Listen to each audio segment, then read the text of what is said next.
year, in 2022, I read something like 147 books. So I'm not going to do what I've done the last couple of years, partly because it's a bit tired. I've done it a few times already, and partly because it's really long. I'm just going through my good years rear in books. I'll link that down below if you want to look at it. But I saw this on a friend's page. It is a bracket system for like tournaments across books, and I thought I'll give this a go. I can't link her because it was a friend's locked Facebook post, but this one is by Emily Reads 15, who I don't know anything about, but thank you for putting this on Pinterest. Okay, so how this works is you've got 3 and then like 2 against 2. So what I'm going to do is I'm going to try and make it so that these two are different, because obviously the middle book, if it's better than either of these, it's going to end up being in both slots and an obvious winner. But just so you see it, you can't really see a lot of the pictures. I'll hold it a bit closer as we go.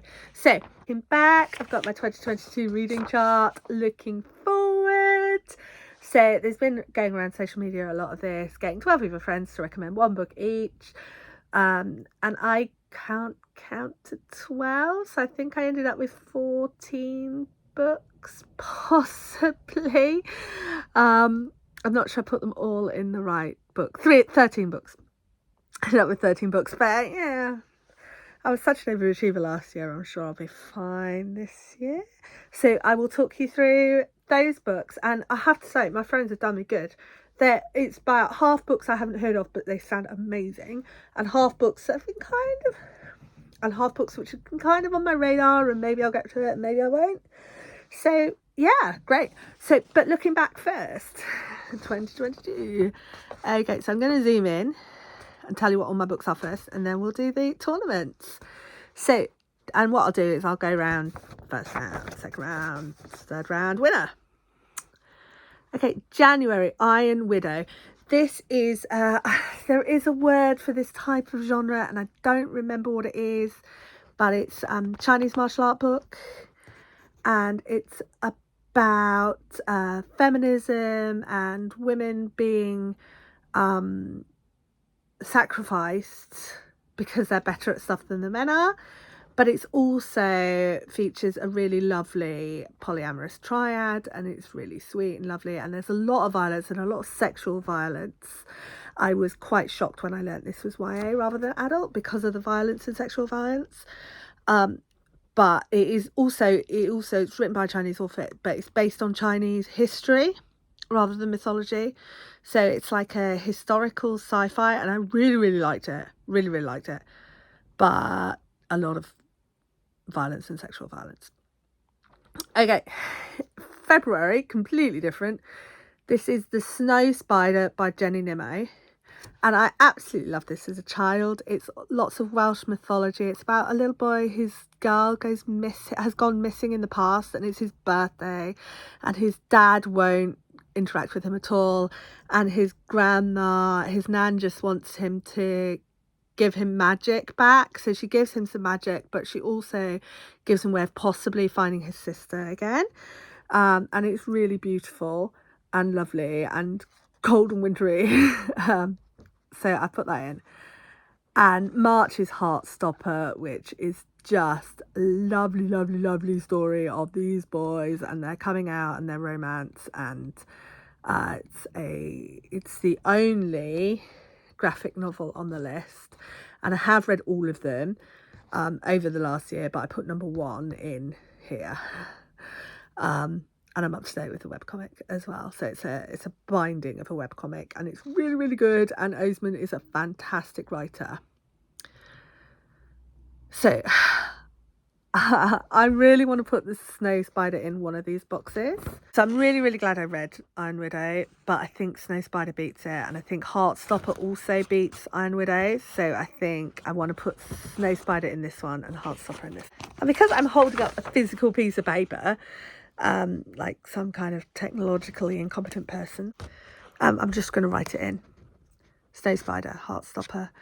And actually any of those books, they're all I read a lot of good books.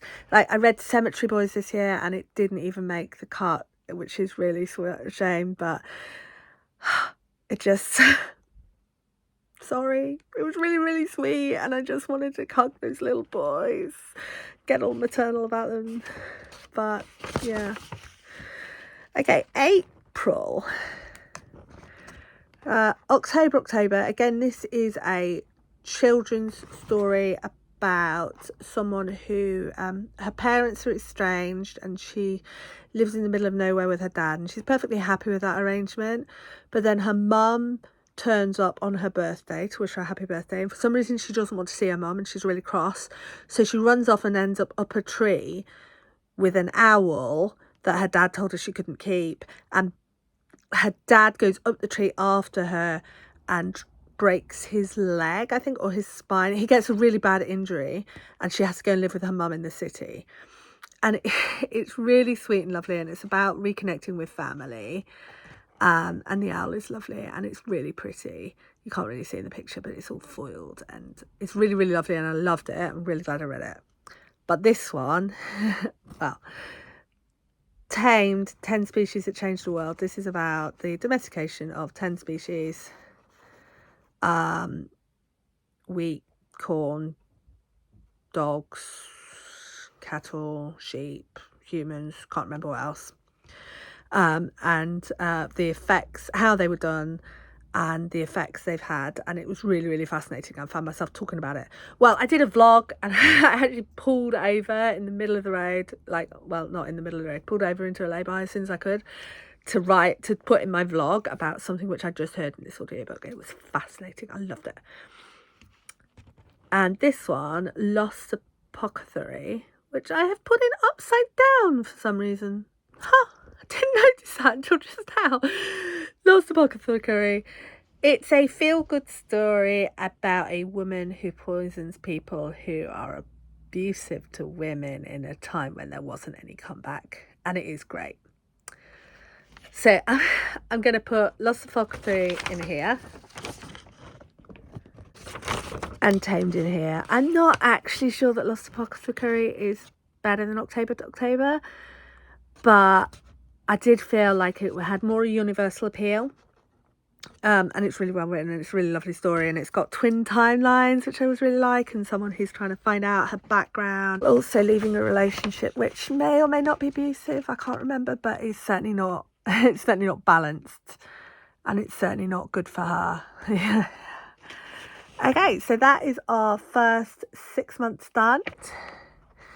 Here we've got July, August, September. I put on just one thing after another, mostly because this year I really got into this series, the Chronicles of St. Mary's. It's about time travel. It's a bit like, if you know the game Chrononauts, where they go back through time trying to fix the timeline.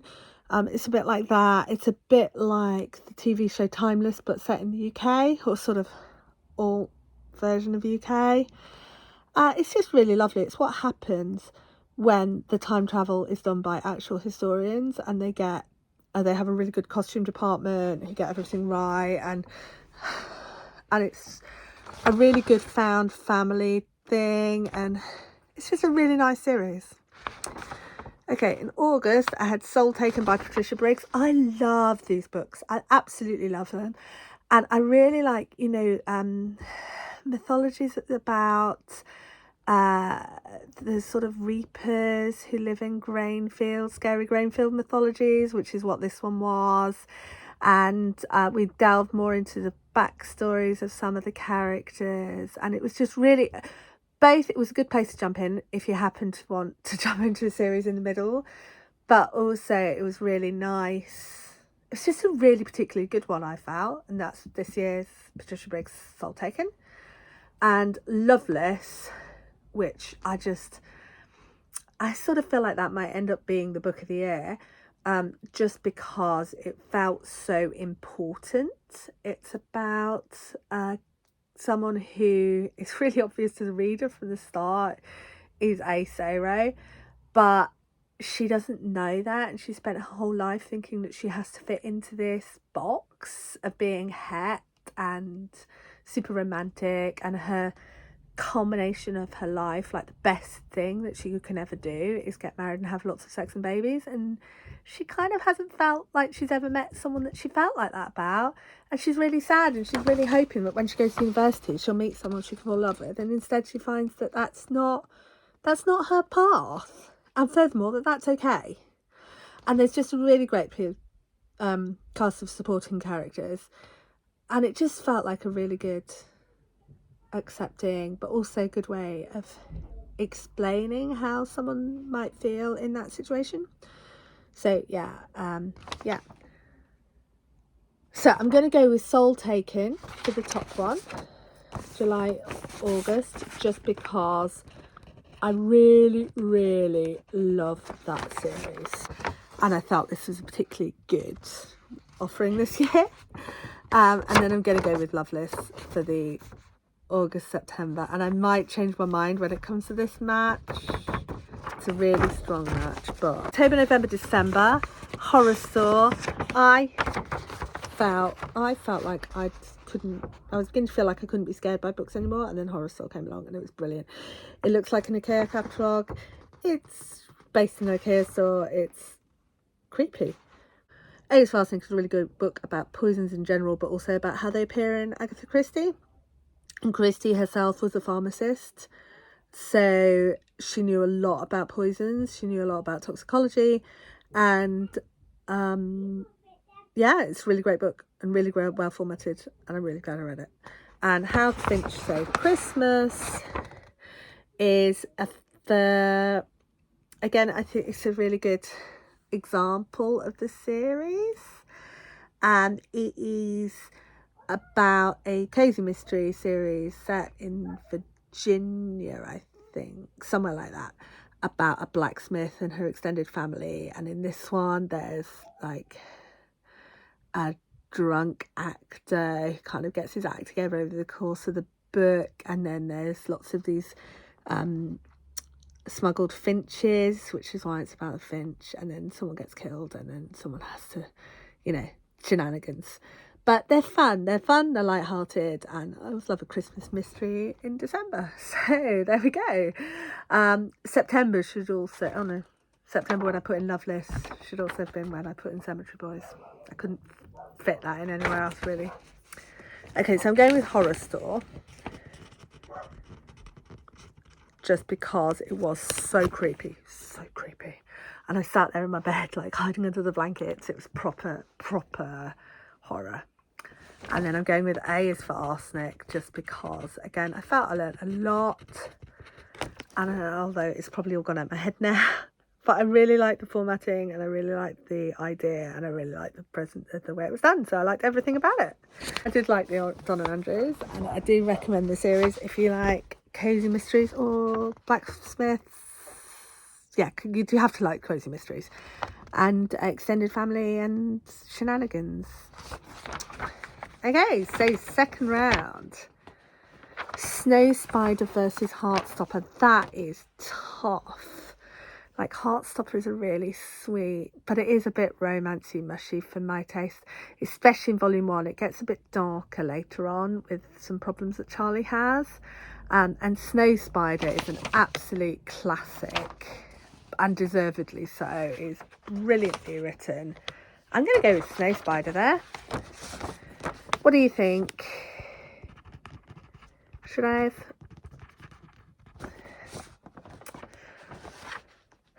difficult to tell. Okay, April, May, June. We have Tamed or The Lost Apothecary. And I think I said earlier I'm going with Tamed because that was just such a brilliant book. And Lost Apothecary is good, and it was really feel good. But I'm going with Tamed. July, August, September, Soul Taken or Loveless. And I kind of want to put Soul Taken, just because it hit all my boxes and I really love the book. And I kind of want to go for Loveless, just because it felt really important. That is such a tough choice. I want them both. I want them both. Like, if I were doing the tier list, like the rest of you have done, I'd put them both in the top tier. Soul Taken or Loveless. I really, really love Patricia Briggs. Really, really love Alice Oseman as well. That is so hard. Hey Siri, which is the better book, Soul Taken or Loveless? Siri doesn't want to talk to me. I'm going to flip a coin and I'll know by how I feel about it. So heads is Soul Taken and tails is Loveless. Soul Taken, that feels right to me. But it could easily have been either of them, but I wanted to know how I felt when the coin flipped. Okay, Horror Store or A is for Arsenic, and I'm going to go with Horror Store there because it was so proper spooky and I really, really loved it. I've got the Final Girl Support Club out at the library at the moment as well, and I'll probably go back and reread everything that's written. Do you know, I just realised I wasn't expecting to put that. I was expecting A is for Arsenic to go through, and I've just gone like, yep, definitely this one. Okay, Snow Spider or Soul Taken. Well, I love Jenny Nimmo. I love Snow Spider, but Soul Taken's going through. Tamed or Horror Store. Again, Horror Store was brilliant, but I'm going with Tamed. That's a really easy one. Just because it was so brilliant. And it's about 5 years old, and they did a lot of genetic research, stopped over the pandemic, but a lot of it started up again. So the information in it is kind of moving quickly. Like, we don't really know this well, maybe we do now. So I'm excited for the update, if she ever does an update. But it was brilliant. And the other thing about it, Tamed, is the audiobook is read by the author, and she is a brilliant reader. So yeah. So Soul Taken or Tamed? Oh my goodness. I think it's interesting that I didn't read a lot of non-fiction, but they both ended up on my best books list. So maybe I should try reading a bit more non-fiction. Maybe I'll enjoy that. Don't know. I am so torn. I kind of want to make them both a winner. Can I make them both a winner?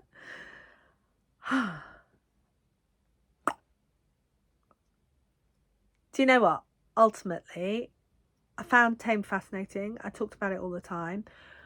But when I'm sad, or if I'm looking for something I love to cuddle up with, it's not going to be that. It's going to be Patricia Briggs.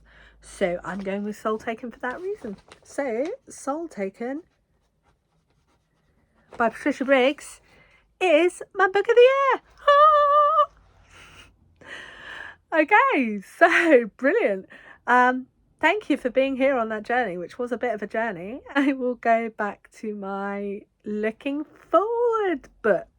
A Man Called Ove by Fredrik Backman, which is a grumpy old man with a sad backstory, meets a fun young family, and it looks like a book about friendship and life and learning to live with neighbours.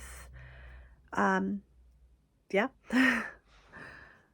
Why Mummy Drinks by Jill Sims, which is a slice of life parenting novel. I probably wouldn't pick this up on my own, but the person who recommended me this book the last time she recommended me anything was Colin Dan when I was 12, and it took me until this year to read any Colin Dan. But she was right. I'd have loved it when I was 12. I mean, I still did enjoy it a great deal, but I missed out, so I'm not missing out again. Thank you, Sammy, for giving me a second try. Okay, the next one is The Starless Sea by Erin Morgenstern. I don't actually know much about this. I like The Night Circus. I don't know why I haven't got around to this one. I think my husband's read it. I think he loved it. You've all read it, of course, so I will be reading it at some point in this year. Next book is Project Hail Mary by Andy Weir. I quite like The Martian. Was kind of like, yeah, I'll get to some other books occasionally at some point. But again, this is a year. I'm assuming by the name that something goes drastically wrong, and from the author that it's in space. Don't know. The Warrior's Apprentice, which is the second in the Volkosgens Saga by Loie Master-Bujold. I read the first one of these series, and it was all right, and I quite liked it, but I wasn't really inclined to move on to the next. I think it's like a family generational saga in space. That's my vague memory. But, you know, it's been on my mind, like, yeah, I quite like the first one. Haven't quite got around to the second one yet. Well, here it is. H is for Hawk, which again has been vaguely on my radar. I think it's historical fantasy.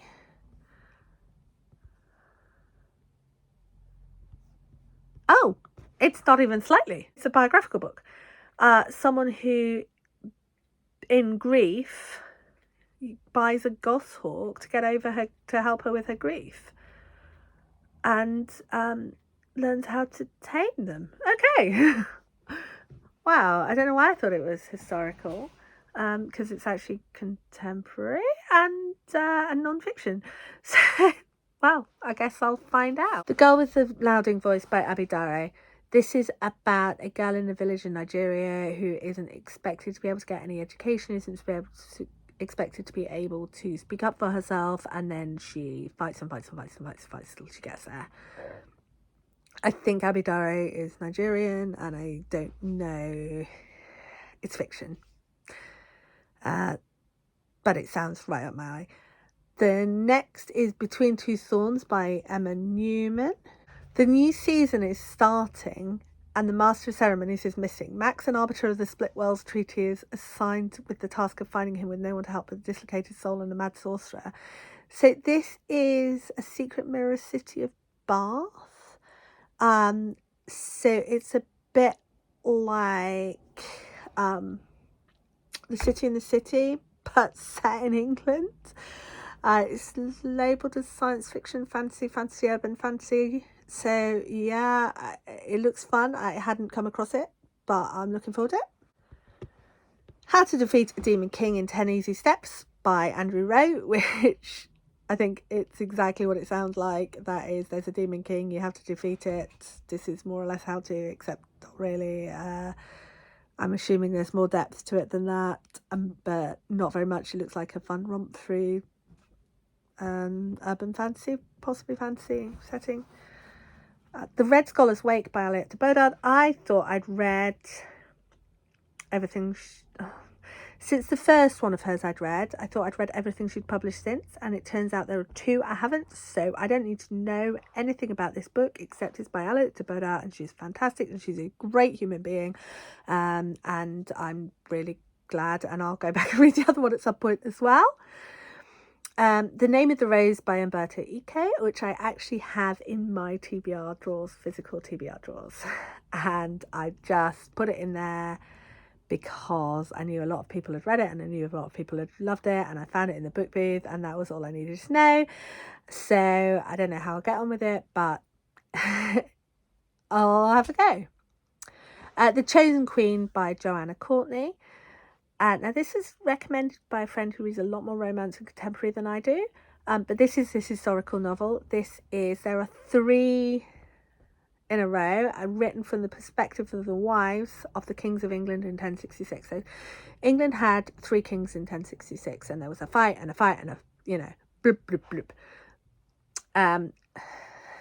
So this is written from the perspective of the queens, and apparently it can be quite switchy because the wives didn't necessarily, like, it wasn't someone passing on to their daughter, or it was much more messy than that. So it's a bit of like, oh, here is my sympathies, oh wait, my sympathies have to switch with the Church of Allegiance. So I probably will go on and read the whole trilogy, and I'm quite excited about that. I'm quite intrigued, but maybe not just yet, maybe later in the year. I mean, obviously I've got to start with one. Too Bright to See by Kyle Lukoff, which is a young adult, I think, ghost story, navigating grief, growing up and growing into a new gender identity. Summer before middle school, and 11-year-old Bug's best friend Moira is trying to figure out how to be more girly, more better as a girl, and Bug doesn't really care about any of that, and also is being haunted. So that sounds very exciting.